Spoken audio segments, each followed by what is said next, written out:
Is it rolling? Am I in frame? Okay.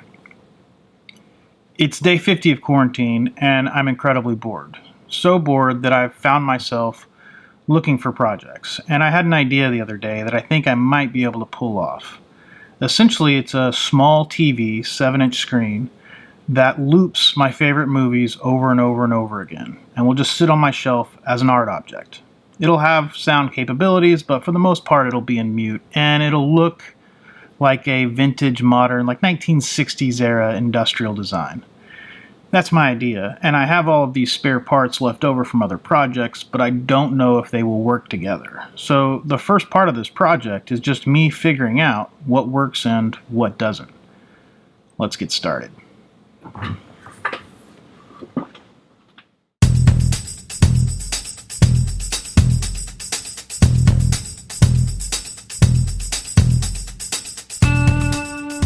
Here's what I have. One Raspberry Pi 4, one 7-inch LCD from a broken tablet I attempted to fix and only further destroyed, one random LCD driver board left over from another project, and one big problem. See, the Raspberry Pi runs on 5 volts, while the display runs on 12. I could solve this issue by running 2 different power supplies and then installing a power strip within my TV cabinet, but that just seemed really inelegant to me. That's when an anonymous user on the Garage Journal came through with something I didn't know existed. It's a dual 5-volt, 12-volt power supply. And with that, I had all the parts I needed for a little visual box of sorts. But I didn't have sound. There are a lot of really elegant solutions for sound when dealing with the Raspberry Pi. They actually make power amplifiers that sit on top of the Raspberry Pi itself and can drive just about any speaker you want. However, all of that stuff seems near impossible to get right now because of the pandemic. So what I did was I robbed my kid of these little crappy USB powered speakers, and my plan is to power them with the USB port on the Raspberry Pi and then get the sound from the 3.5mm jack. However, I need a way to control the volume. So the next thing I can do, and I believe this will be my last step to make sure all of this is functional, is solder in a potentiometer and just make sure I'm going to put it between the 3.5mm jack and the speakers and make sure I know what I'm doing and the volume actually works. So yeah, that's what I'm going to do next.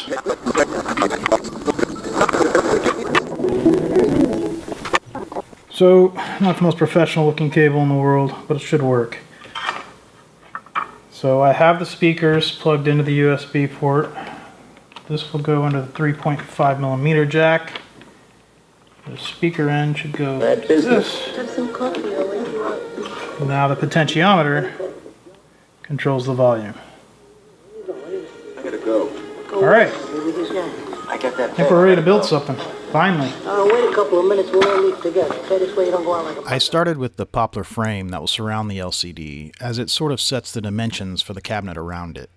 First, I got accurate measurement of the unit's thickness as well as the border around the screen itself. I could then start to cut the dado that the display will sit in. I did this with conservative cuts and sort of snuck up on the perfect fit. Once I had that, I could then cut the profile I wanted. After some testing, I elected for a simple 45-degree bevel and cut that with the table saw. And then finally, I could cut my first miter joints ever. I don't have a chop saw, but I was able to get my miter gauge set pretty accurately and just carefully made those cuts with the table saw as well. For the glue up, I tried another method I've never done before, blue tape. I did it the same way I watch all the other YouTubers do it, and it just didn't feel like I had enough clamping force. So I added some small pin nails and then clamped it with squares for extra assurance. It actually came out of the tape pretty great. I test fit it using an Apple TV to work the display and check my margins, and once I was sure the LCD was fitting nicely and the frame was square, I sealed and primed it. I then got inspired by Apollo-era helmet visors and decided to paint the frame matte gold. Next, I needed something to use as a switch panel. I had a blank left over from my keyboard project and decided to use that as it was already painted and the 7mm thickness was appropriate. And with both the frame and switch panel cut, I could start to take measurements and cut the panels for the cabinet that will house each. I used both the BF MFT and my crosscut sled to sneak up on the dimensions that I wanted. And then I started on all of the dados. I first cut the dados on the outside edges of the cabinet's sides so that I could fit together a box. I then measured the switch panel and cut the dado for the divider panel that helps house it. Along the way, I stopped multiple times to check for square and fit. Next, I cut a 1/4 inch dado along the leading and rear edges of all the parts to accept both the switch panel and the cabinet back. This was followed by another test fit. So this fits great. What I need to do now is increase the size of this dado to accept the frame for the LCD, and I'm also going to put a sheet of glass in front. So the tricky part is getting the dado with the correct size over here and keeping it a tight fit over here. I should probably do this with a router, and if I had a router table, I definitely would, but I'm going to attempt to do it with the table saw. Might be a bad idea. We'll see. My table saw still scares the shit out of me, especially when doing things like a stop cut, but this worked out pretty well. I just put a mark on my fence that denoted the middle of the blade, and a mark on my part where I needed the dado to stop. Then I just took it really slowly.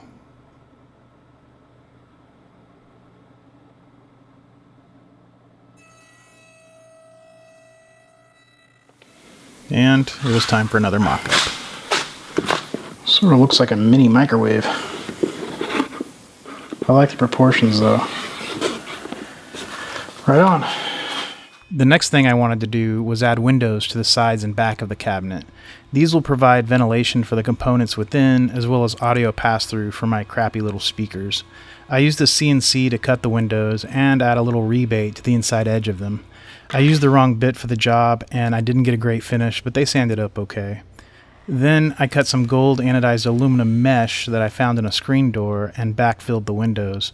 It turned out pretty nice, so I quickly sanded, sealed, and primed all of the parts.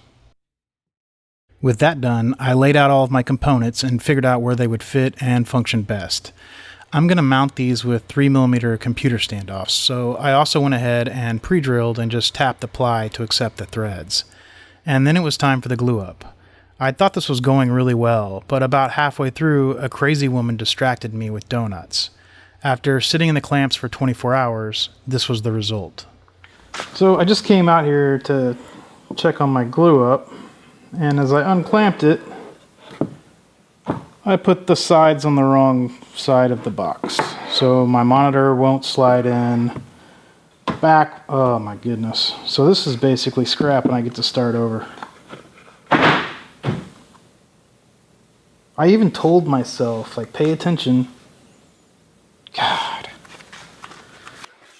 Pissed, I began rage building without filming or any consideration for this video at all. As a result, I had everything cut and primed within a couple of hours and could move on to the next step, fabricating the switch panel. The switch panel is made up of a power light, a volume knob, and 2 toggle switches that are protected by a pair of space-flown switch guards that I was told came off of Apollo 16. I'm not sure of the legitimacy of that claim, but they are marked, made of titanium, and crazy damned cool. To get all of this spaced equally, I did a layout on Illustrator, printed it, and then used it as a template. It worked perfectly, and I could move on to figuring out the removable back panel. Before I do all this, I figure I'd show you what I'm going to do using the test pieces. So this is essentially the top of the cabinet, a sample of it. This is the dado that accepts the back, and I cut this with a domino cutter. And the idea here is that here's a piece of nylon webbing. That will go in here like so. And then I will glue the back into that dado, and I'll cut this much off the top obviously, and this becomes a pull to slide the back out of the cabinet. So I think it looks rad, and I think it might work. So yeah, I'm gonna do it. What the hell.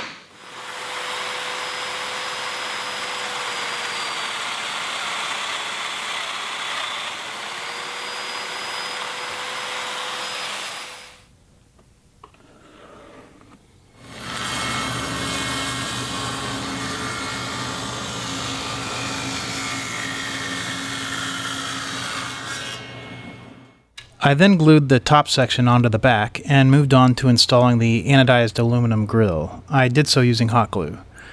The end result gave me my first glimpse of my chosen color scheme, and I really liked what I saw.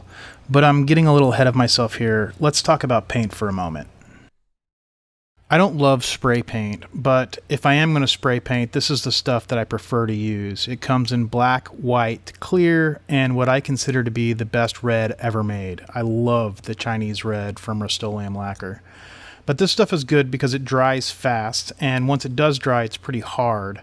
However, if you're doing a project like this that requires clamping after paint, it takes up to 30 days for this stuff to really cure, and sometimes not even 30 days does it. And I've already had issues with this project, and so I've decided I'm going to do something else this time. I started by sanding everything down to 180 and then hitting it with some filler primer. And there's nothing special about this primer, it's just some Rust-Oleum I had on hand. Once that's done and cured, I then sand that to 220 and hit it with Ready Patch. Now, I use Ready Patch a lot like automotive guys use Bondo. I essentially put a skim coat on the whole piece, and then I sand 99.9% of it off. And what I'm left with is a really straight, flat piece of stock. And especially when I'm using some older ply like I'm using now that has some imperfections, this stuff is really invaluable and makes the project go along a lot easier. For color, I'm using Plutonium paint, and this isn't sponsored or anything. A friend of mine is a graffiti artist, and he told me about it, and I thought I'd give it a shot. Essentially, this is like an HVLP system in a can. It's strange. It comes out almost like a powder. And because I'm in such a humid environment, I had to shoot very close to the part, like 2 inches away, which was a bit uncomfortable. But it levels well, it went on great, and sanding can happen like 10-15 minutes after you spray. And so what I would do is 2 coats, sanding in between each with 320. And then my last coat, I would do a clear. And this clear is pretty good. It's not super glossy. It doesn't look plastic, which I like. It has kind of a satin feel to it. And once that dried, I kind of satined it out even more by hitting it with some 800 grit.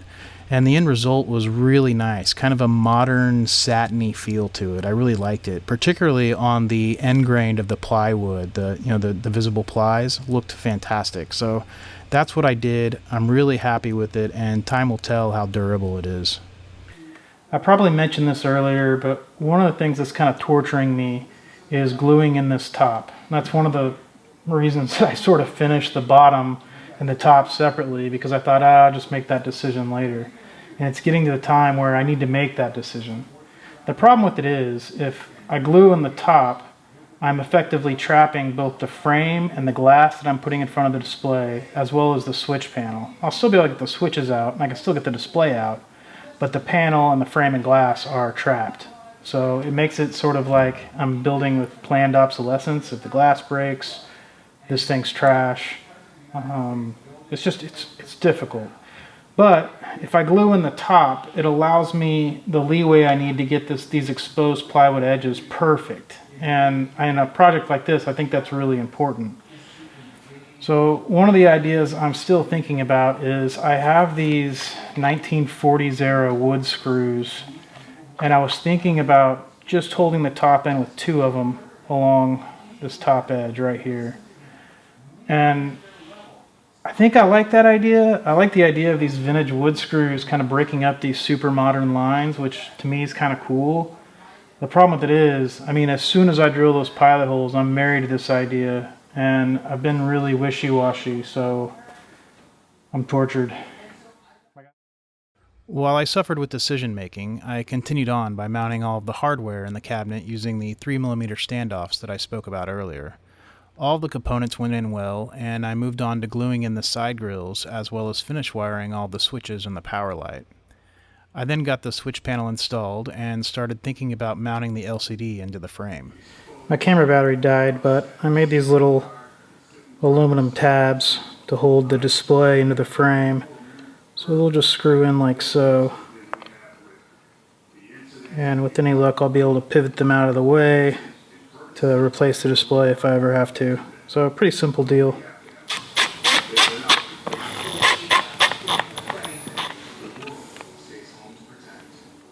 That should work pretty well, I think. Right on. I'm happy with that. So I've finally taken the time to mock this thing up with all the pieces in it. I've got the frame in it, the display in it, the switch panel in it, the top just resting in it, and the back end. And honestly, it fits really, really tight. Like, I'm sort of impressed with myself. So given this, I think what I'm gonna do is go ahead and do the 2 screws and not glue the top in. I think it's gonna work out perfectly, actually.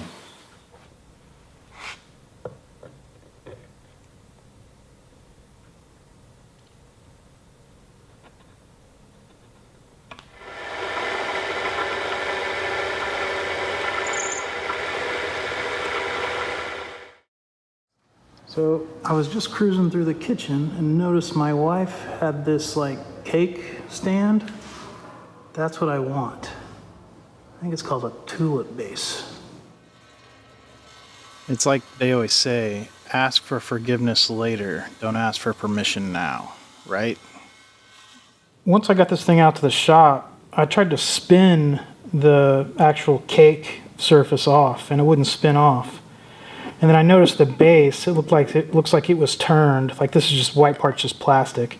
It looked like it was turned with the wood, and I thought, well, maybe they just epoxied the top on. So my plan was to just lag screw it into the TV cabinet. But as I was drilling my pilot hole, I got some really soft aluminum shavings, and I'm like, huh. So I don't know what was going on there. I tried to drill whatever was there out and couldn't. So alternatively, what I did was I drilled a little offset to accept a threaded insert, which I then set with the epoxy. I cut the little ears off because they wouldn't drive into the plastic, obviously. I've already done this side, and it seems to be working pretty well. I don't think it'll be a problem. It's just weird. I'm not sure exactly what they were doing with that. In any regard, I got the joinery figured out and then put the CNC to work again, cutting a base disc for stability. A quick coat of paint, and it was all ready to go together. Then I could get both the display and the glass really clean, get that unit installed, and then finally screw on the top very carefully, praying the flathead screwdriver didn't slip off this 60-year-old screw head. All that was left to do now was plug the damn thing in.